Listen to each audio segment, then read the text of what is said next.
All right. Good morning, Eversboro. I'm sorry. Once again, I apologize that I cannot be there. However, I have plans for you guys. And so instead of me writing up sub plans, I decided to make videos because that is how I work. You guys know I am a visual learner, obviously. So I'm going to give this video to you guys while I'm on spring break, sitting in my PJs, in my house, and in my studio. Okay? So welcome back. Okay? For our next lesson, we're going to be learning about color. Specifically, we're going to be learning about complementary colors. You see, complementary colors are two colors that sit across from each other on the color wheel. And if you want to do that with me, you can. So you can repeat after me. Complementary colors are two colors that sit across from each other on the color wheel. Very good. I honestly don't know if you did or not, but I hope you did.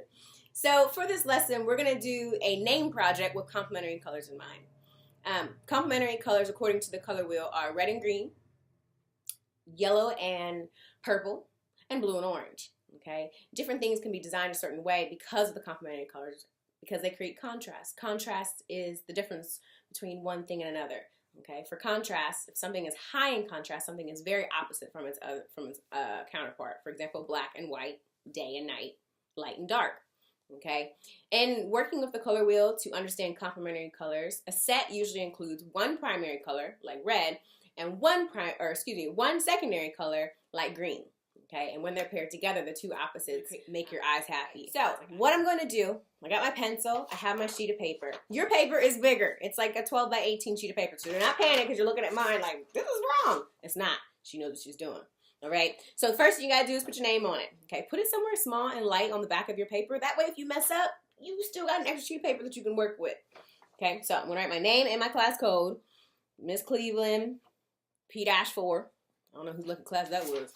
Okay, and then on my paper, making sure it's going the long way. Okay, I'm going to write my name as big as I can on my sheet of paper. Now, don't get crazy. Okay, this is not. I don't want.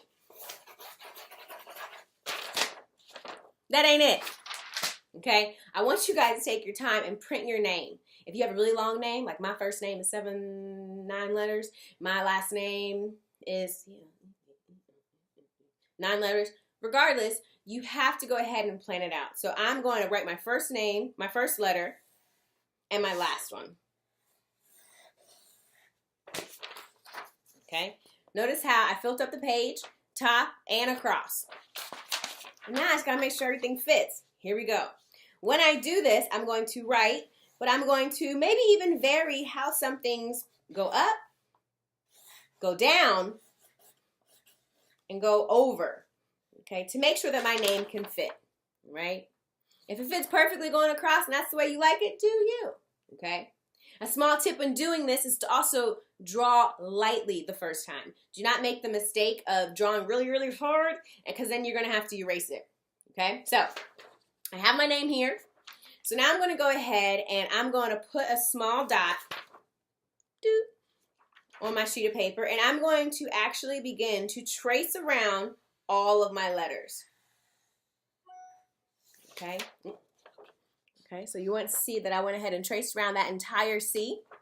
Okay, I didn't actually connect it right here like most people do, and then they get confused. Go around the whole thing and make sure you meet back up at that dot that you started with.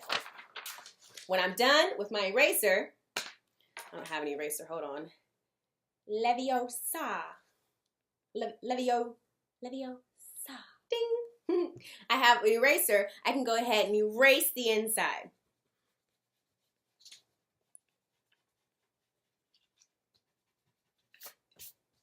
Okay, once again, don't draw really dark because you need to erase the inside.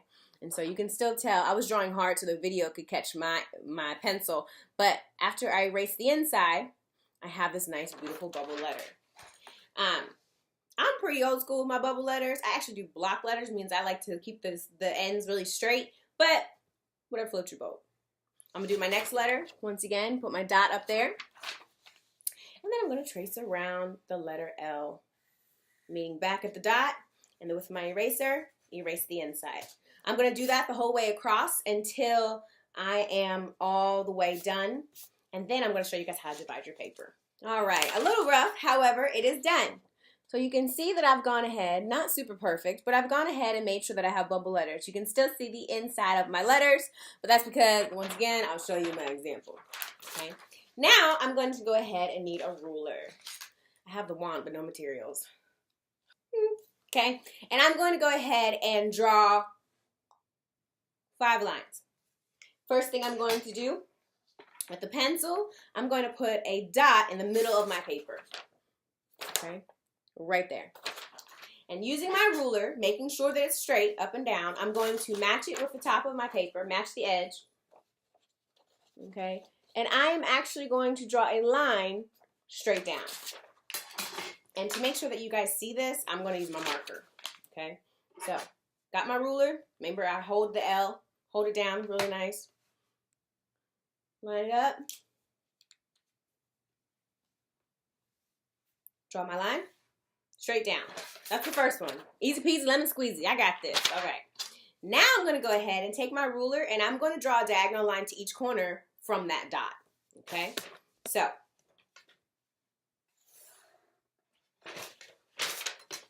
there's one. Diagonal to the corner.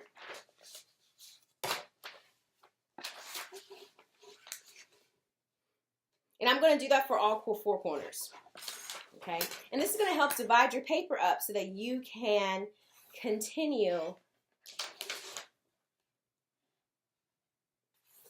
learning about complementary colors and how they sit across from each other.